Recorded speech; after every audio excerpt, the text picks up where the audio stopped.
I dropped off my son's laptop for repair. The technician asked, "Ma'am, do you trust your family?" He showed me the messages. I went home, emptied every account they depended on. What they did next was pure panic. My name is Caroline Mitchell, and what I'm about to share with you isn't some dramatic fiction. This happened to me 6 months ago in Portland, Oregon, and it nearly destroyed everything I'd spent 43 years building. But before I tell you how my own family tried to rob me blind, I want to know, where are you watching from? Drop your state or country in the comments.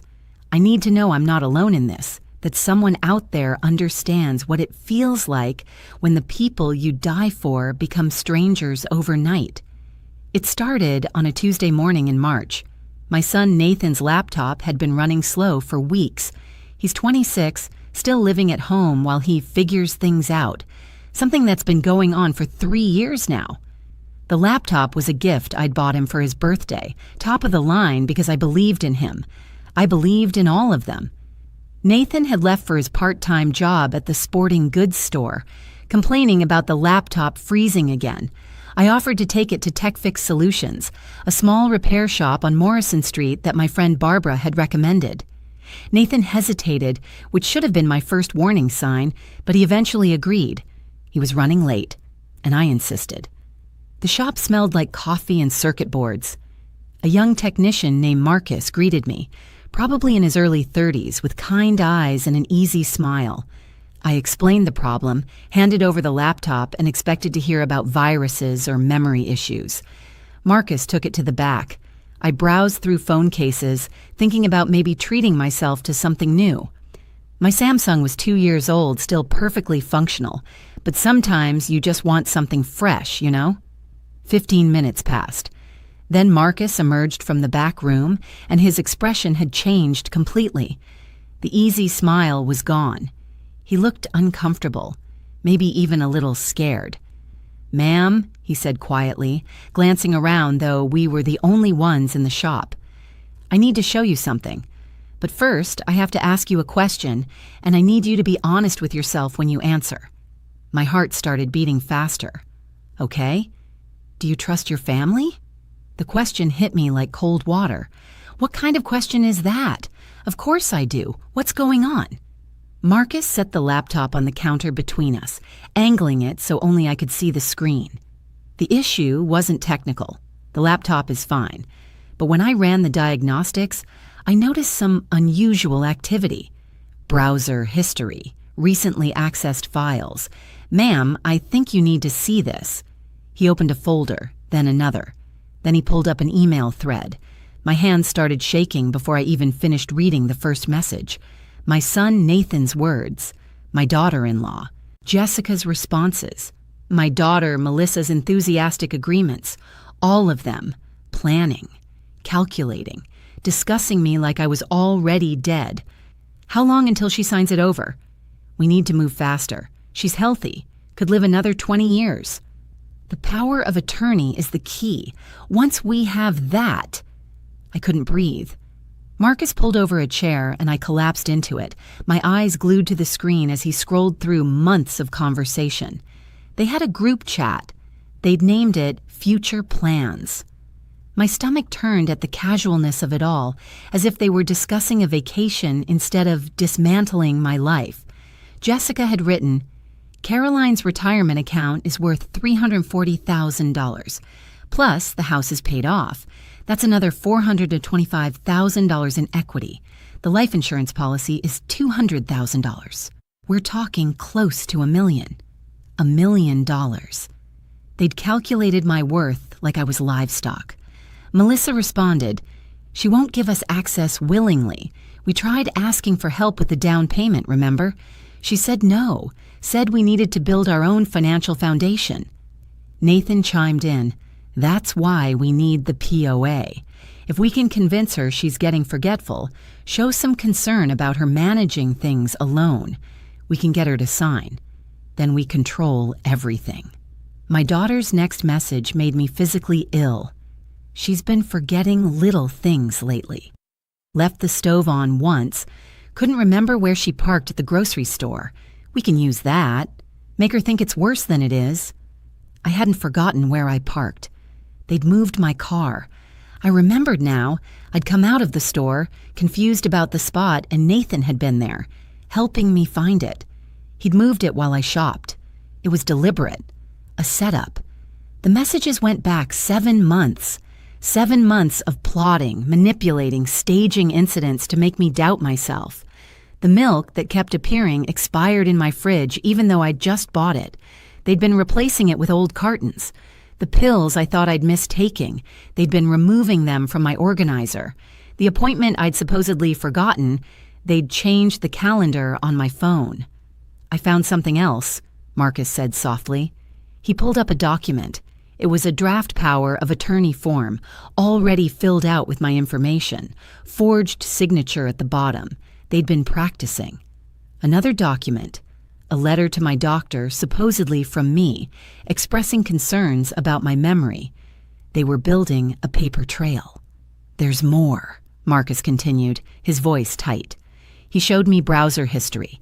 They'd been researching elder care facilities. Nathan had bookmarked 3 nursing homes, all with memory care units. The most recent search was from 2 days ago. How to declare parent mentally incompetent. I sat in that repair shop for an hour, reading through every file Marcus found. They'd divided up my possessions in a spreadsheet. Nathan wanted my car and the art collection. Melissa claimed the jewelry and furniture. Jessica had her eye on my mother's china set. They'd planned when to sell the house, immediately after securing the POA before I could realize what was happening. They'd even calculated property taxes and realtor fees. The last message in the thread was from that morning, from Nathan. "Mom's taking the laptop in today. Make sure all the files are moved to the cloud tonight. Can't risk her seeing anything." But he'd forgotten, or gotten lazy. The files were still there, waiting to destroy him. Marcus looked at me with genuine sympathy. "Ma'am, I had to show you. I have elderly parents myself. I couldn't let this happen to you." I drove home in a fog, my hands gripping the steering wheel so tight my knuckles turned white. Marcus had copied everything to a flash drive for me. Evidence, undeniable cold evidence of my family's betrayal. 20 minutes. That's how long the drive took, but my entire world had shifted. I kept seeing their faces in my mind. Nathan's easy laugh at dinner last week, Melissa's hug when she'd stopped by with fresh flowers. "Just thinking of you, Mom." Jessica's concern when she'd asked if I was taking my vitamins. Every gesture now felt contaminated, rotted from the inside. The house was empty when I arrived. Nathan wouldn't be home for hours. I sat at my kitchen table, the same table where we'd shared thousands of meals, and I let myself feel it.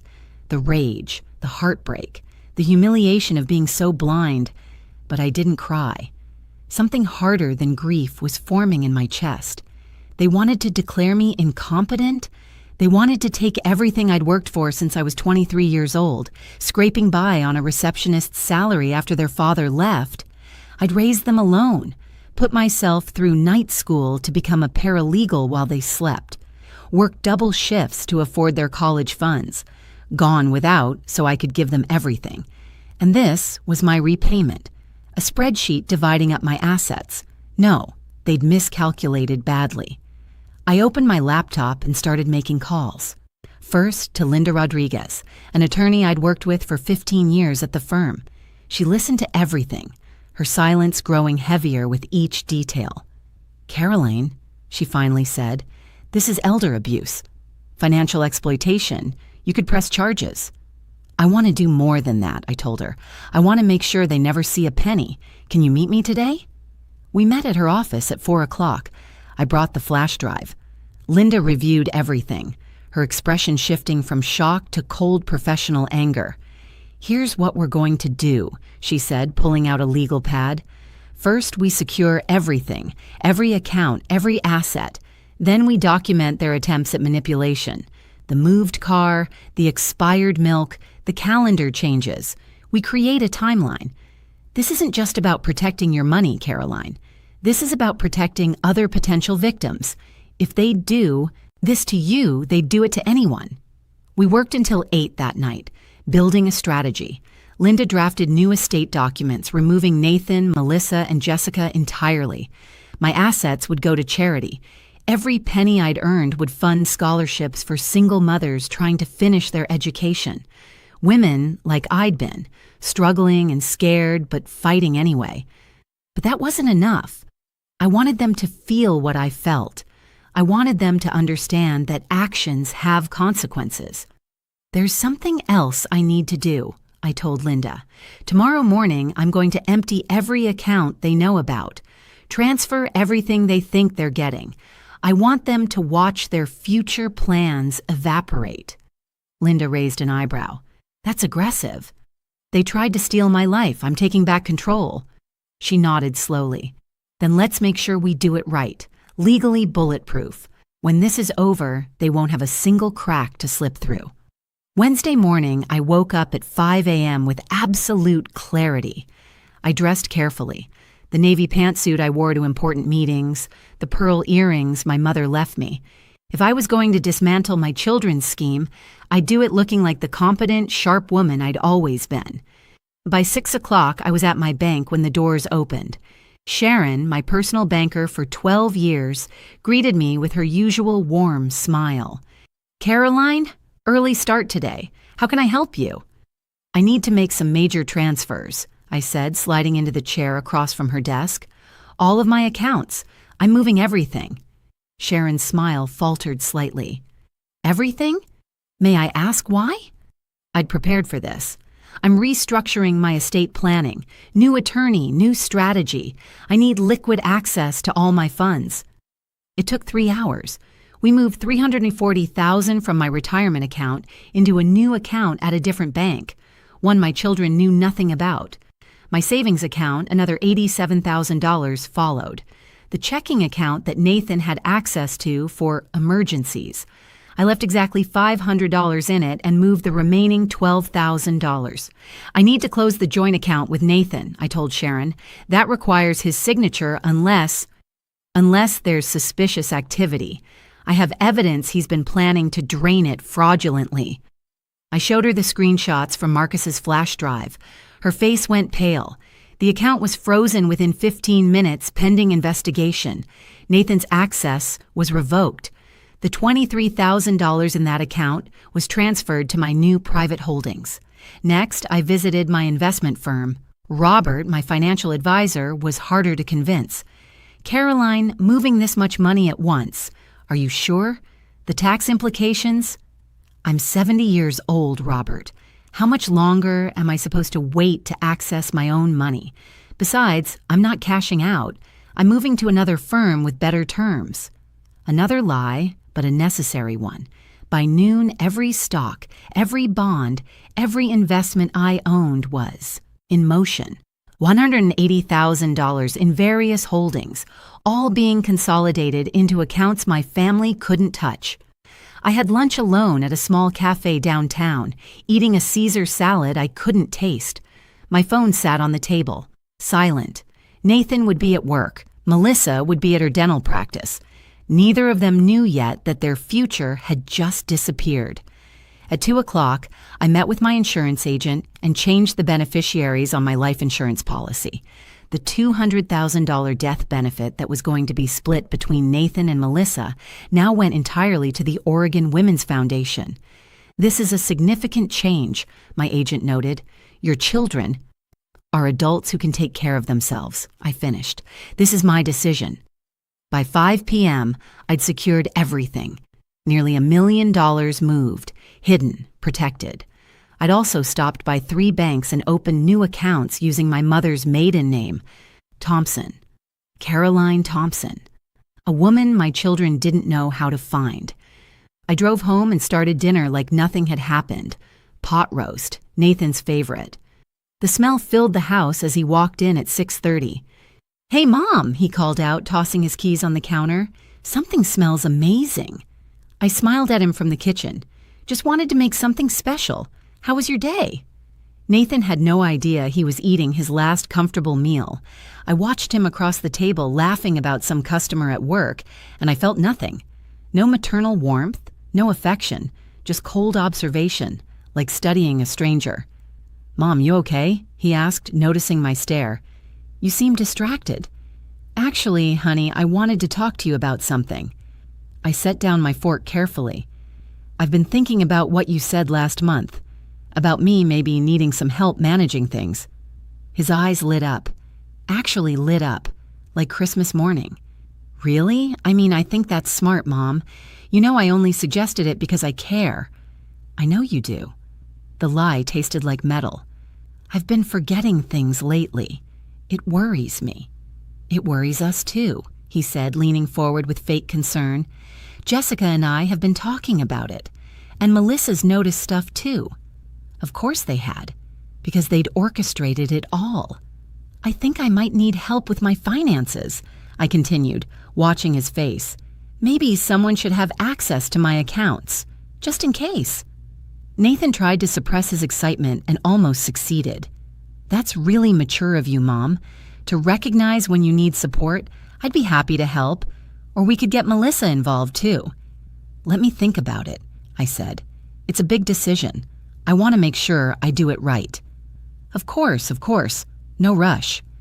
But there was hunger in his eyes, greed barely contained. We finished dinner. He helped with dishes, whistling, probably already spending my money in his head. After he went upstairs, I heard him on the phone. "She's ready," he said, voice muffled through the ceiling. "Yeah, she brought it up herself. Probably a week, maybe less. We just need to act concerned, but not pushy." I stood in my kitchen, listening to my son plot my financial destruction, and I felt that cold rage crystallize into something sharper: purpose. Thursday morning, Melissa stopped by unannounced. She did this sometimes, always with an excuse: borrowed Tupperware to return, a magazine she thought I'd like. Checking on me, making sure I was still vulnerable. "Mom," she hugged me tightly, "I was thinking about you this morning, wanted to see your face."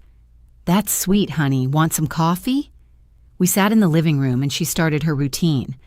"So, Mom, I wanted to ask, have you thought any more about letting someone help you with bills and stuff? I know Nathan mentioned it." "He did," I said carefully. "I'm considering it." "Good. That's so good." She squeezed my hand. "We just want you safe and taken care of. You've done so much for us. It's our turn." The performance was flawless. If I hadn't seen those messages, I'd have believed every word. "Actually, there is something you could help with," I said. "I'm having trouble with my online banking. The website changed and I can't figure out the new layout." Melissa's entire demeanor shifted. "Oh, I can totally help with that. Do you want to log in now? I can show you." "Would you? That would be wonderful." I led her to my computer and opened the bank website, logging into the account I'd left accessible, the one with $500. "Let them see that one." Melissa's face went from helpful to confused as she looked at my bank balance. "500? Mom, is this your main account?" "Yes, why?" I played it perfectly innocent. "It's just, that seems low. Do you have other accounts?" "I have my retirement account, but I don't check that one often. Why are you asking about my money, sweetheart?" She backtracked quickly. "No reason, just making sure you're okay financially. You know, with inflation and everything." "I'm fine," I assured her. "Never been better, actually." She left 20 minutes later, and I watched from the window as she sat in her car, phone pressed to her ear, calling Nathan, calling Jessica. The panic was starting. By Friday afternoon, Nathan came home early from work. "Mom, can we talk about your finances?" "Sure, honey, what about them?" "I was thinking maybe we should review them together, make sure everything's in order. When's the last time you checked your retirement account?" "Oh, I don't know. A few months maybe." "Can we look at it together, just to make sure everything's okay?" I logged in. He watched the screen over my shoulder. The balance showed $340,000. He relaxed visibly. He didn't know these were phantom numbers. I'd already moved the actual money. This was just the display before the account officially reflected the transfer. "Looks good, Mom. That's a healthy balance." "Is it? I never know if I have enough."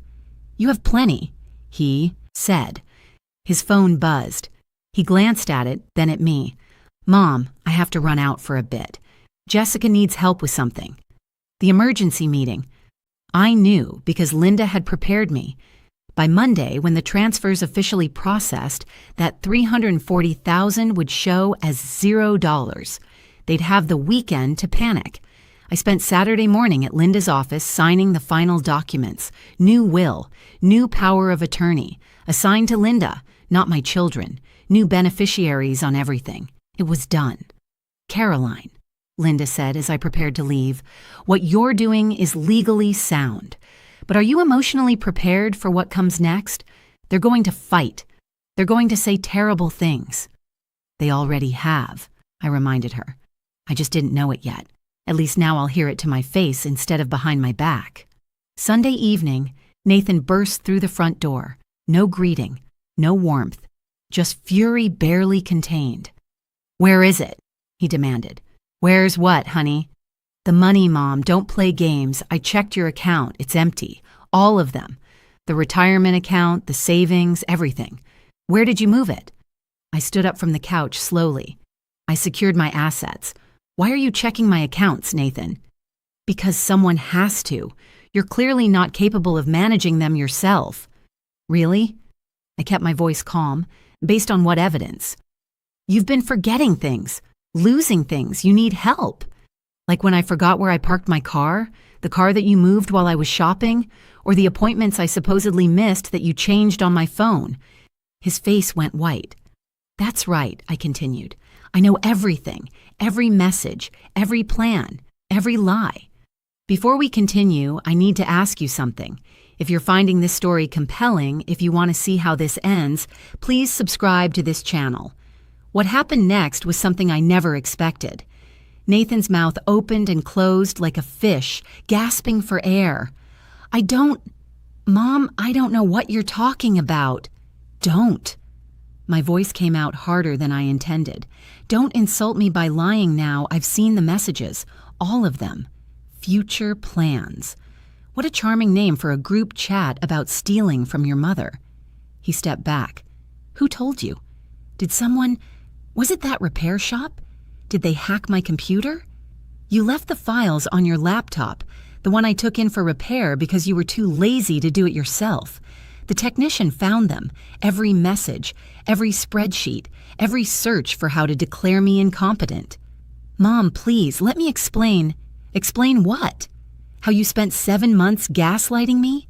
Moving my car, spoiling my milk, hiding my pills? Making me think I was losing my mind so you could steal everything I've worked for? The front door opened. Melissa walked in with Jessica. They both stopped when they saw us. What's going on? Melissa asked. She knows, Nathan said flatly. Melissa's face crumbled. Jessica at least had the decency to look ashamed. Caroline, we can explain. Mrs. Mitchell, I corrected coldly. You lost the right to first names, all of you. Mom, please, Melissa's voice cracked. We were scared. We thought you might get sick, might need care, and we wouldn't be able to afford it. We were trying to protect you. By stealing from me? By planning to lock me in a nursing home? We never would have actually done that. Nathan jumped in. It was just talk, just contingency planning. Contingency planning, I repeated. Is that what you call researching how to declare someone mentally incompetent? What you call practicing forging my signature on power of attorney documents? Silence, heavy and damning. Where's the money? Jessica finally asked. If you moved it, you have to tell us where it is. We're your children. We have a right. You have no rights. My voice echoed through the house. You're not on my accounts. You're not in my will. You have absolutely no legal claim to anything I own. Nathan's face turned red. We took care of you. We've been here for you.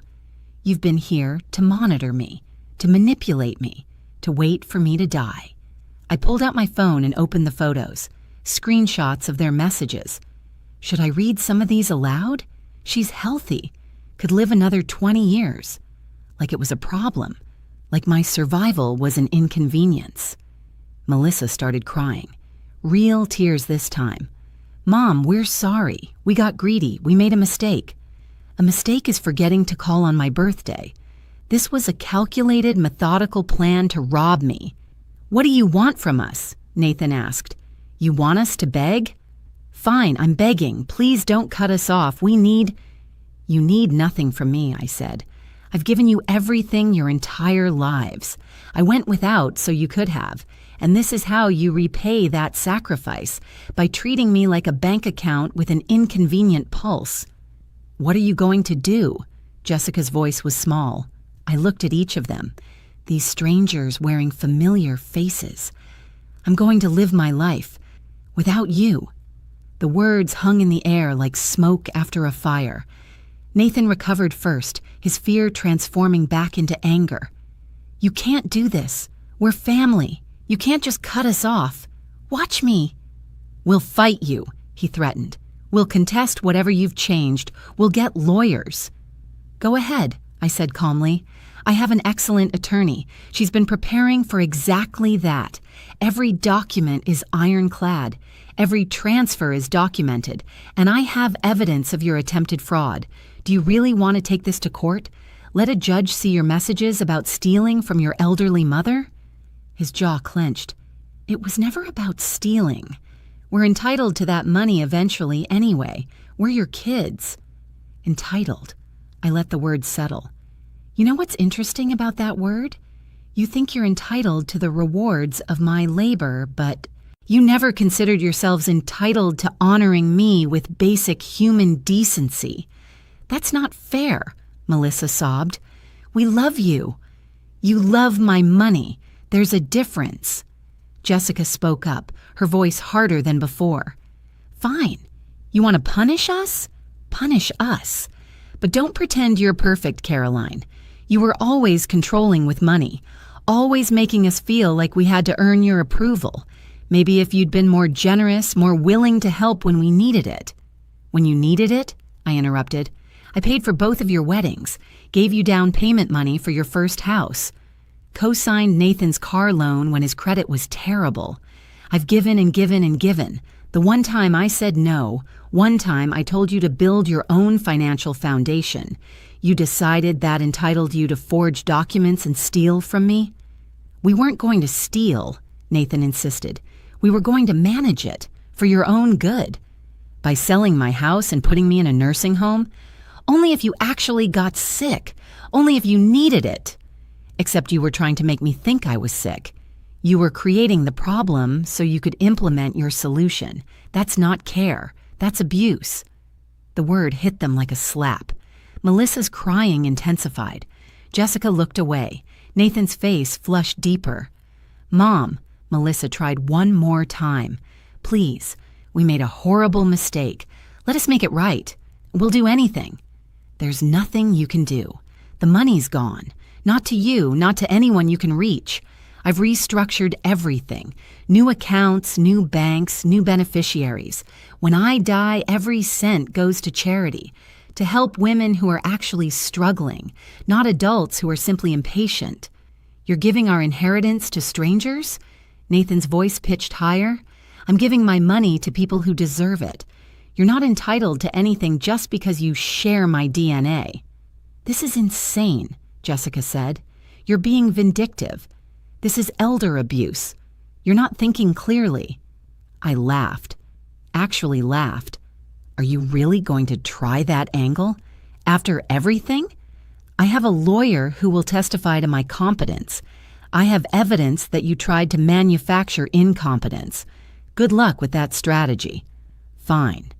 Nathan's voice went cold. "Have it your way. But don't expect us to be here when you actually do need help, when you're old and alone."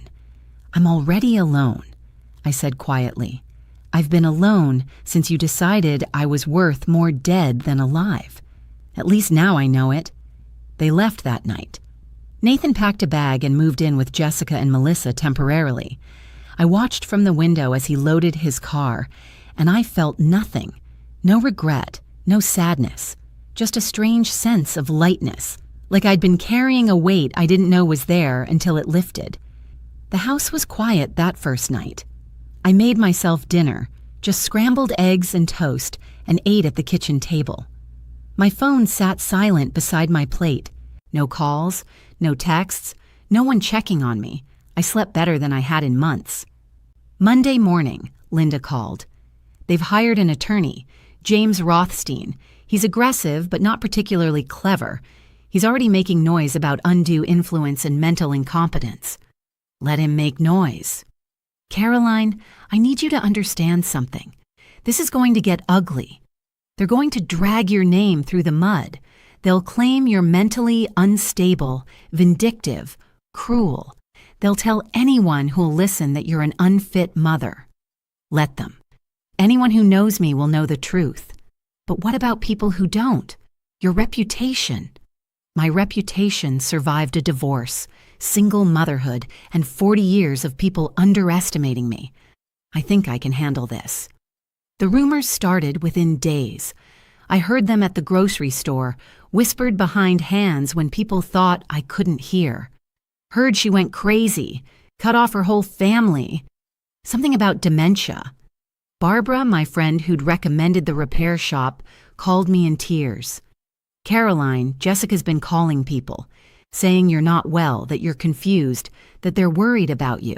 I told her she was full of it, but she's making the rounds. I know, let her. Let her? Caroline, she's trying to destroy your credibility. She's destroying her own. Anyone who believes her without asking me directly isn't worth my concern.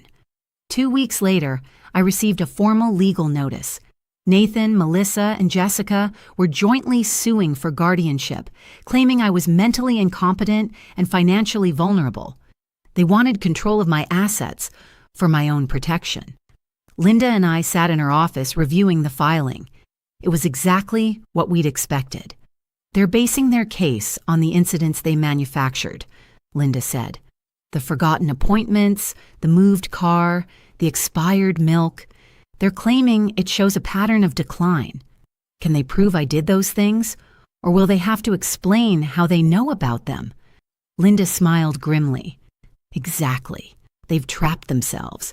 To prove you're incompetent, they'll have to testify about incidents they orchestrated, and we have their messages showing they orchestrated them.